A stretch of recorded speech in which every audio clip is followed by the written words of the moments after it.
Statuse Elisa Rotatin kuwi bintang tamu ya bayarane beda dhewe no ya ora apa-apa tak kaceki ra ketang selawe ha iya men ketok nek bintang tamu lah iya ya ora apa-apa monggo diaturake supaya jumeneng ngaturake lagun iki limbukan wis rada randhat wancine. Tur ya iki Nawala ya wis mulai padha tumiba ana ing kene ya. Mulai padha digelak lakune no ya. Pirang-pirang wis padha tekan kene enek sing wah la iki malah luwih gleleng iki. Heeh. Sing nganggo amplop isine ming 100 ya. Sing nganggo suwekan dus malah wani 300 ya. Kaya Pak Saidi, oh Pak Haji Saidi, bebek goreng karo Fajar Group ya nyuwun caping gunung karo lali janjine keluarga Singon. Oh ya kagem keluarga Singon matur sembah nuwun ki saka Cakra Lele. Oh ngarepe LN no ya nyuwun tembang-tembang rawe ya engko diaturake monggo aturan jumeneng Mbak anu Mas Seono ya karo Mbak Elisa ya sasisan bae karo Tatin wis ben kemruwek engko. Kelintang-kelintang numpak andong ngabel kringklong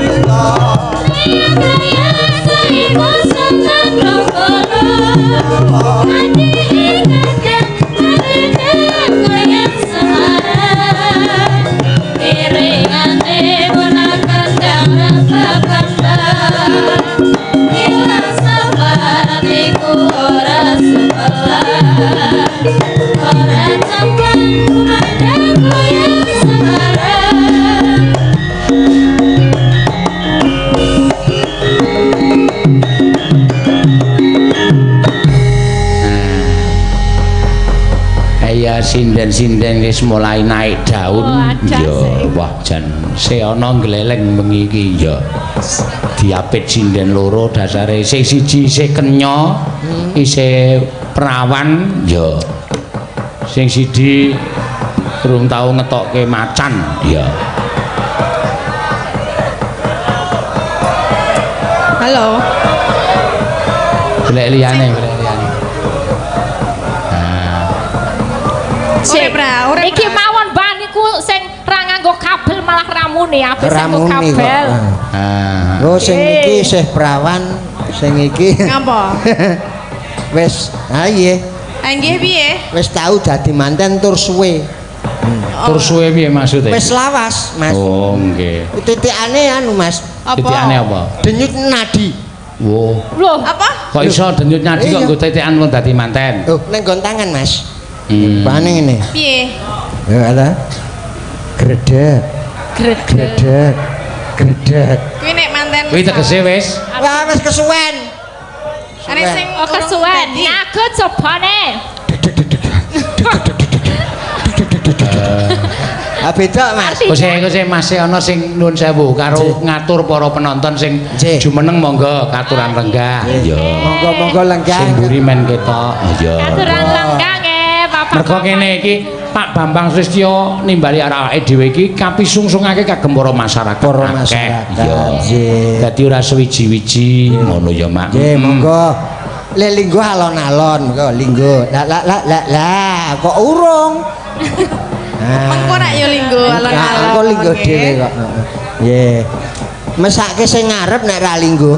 Seburi. Lho, tegese sing ngarep keju to ngadeg terus. Oh, ya iya. Nggih, katuran lenggah, Pak. Nggih, katuran lenggah monggo, nggih. Wiyagane ngadeg. Lho. Lah piye sing nuthuk gamelan nek ngadeg? Iya. Wiyagane ngadeg nutuki dagelan ngono.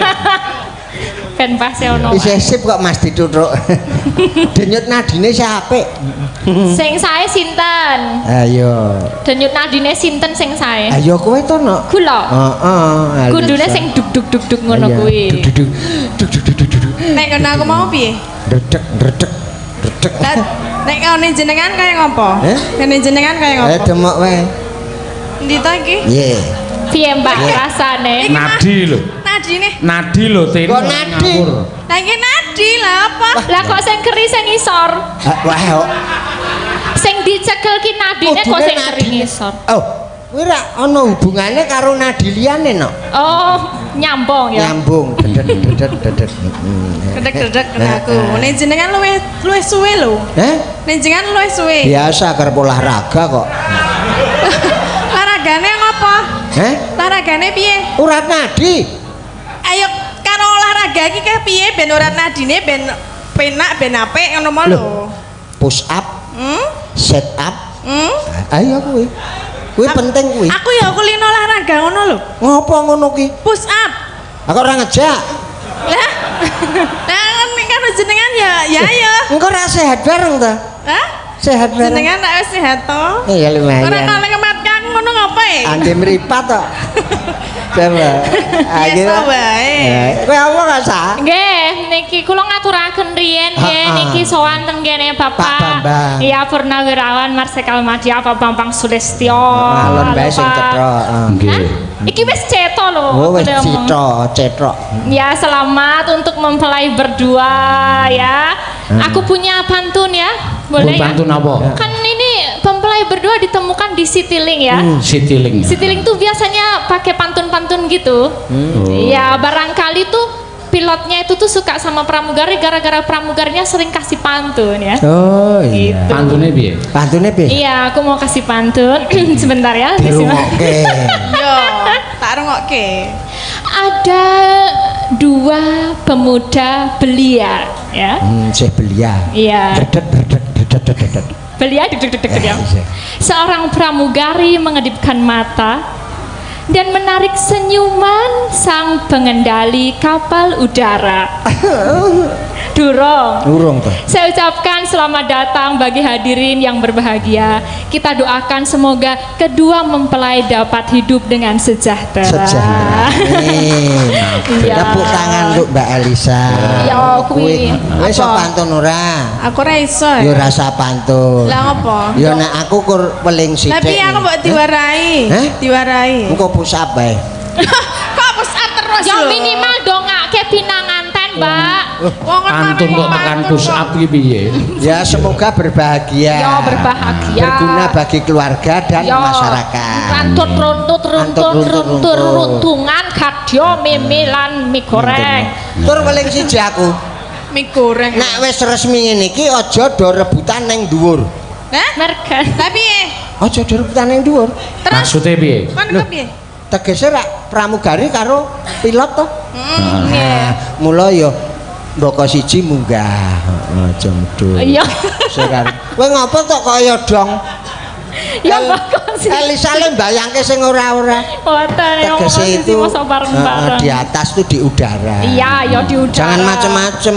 Ya iki nggone wong sekenal udara nggon aku ya lho, Bab. Mbokku ya penerbang. Foto. Iki penerbangnya teneng. Aku udara. Udara. Kowe udari. Kok udari? Nah, wedok Oh iya. harus diudari ya. Kok juga harus diudari ora? Mas Yono. Iji. Mbak Elisa. Nggih, Pak. Iki arep meneng-meneng Pak Bambang Sulistyo ki ya baut ndalang lho. Wah, sial. Aku dulu ya iso ndereke. ngasto dadi dalang. Iya. Ning Suluknya bagus. Ning aku tetep tak pujek-pujekke ora payu. Lho. Loh, ngaten. Lah panjenengane iki wis Marsikal Madya, duwite wis mengalir kok isih arep dadi dalang ki nek nanti payu ade mangan apa? Nggih, nggih, Pak. Apa? Mula aja nganti didongake payu wis pecinta wayang tur iso mayang ngono wae terus tuku gamelan tuku wayang iso nanggap wayang. Iya.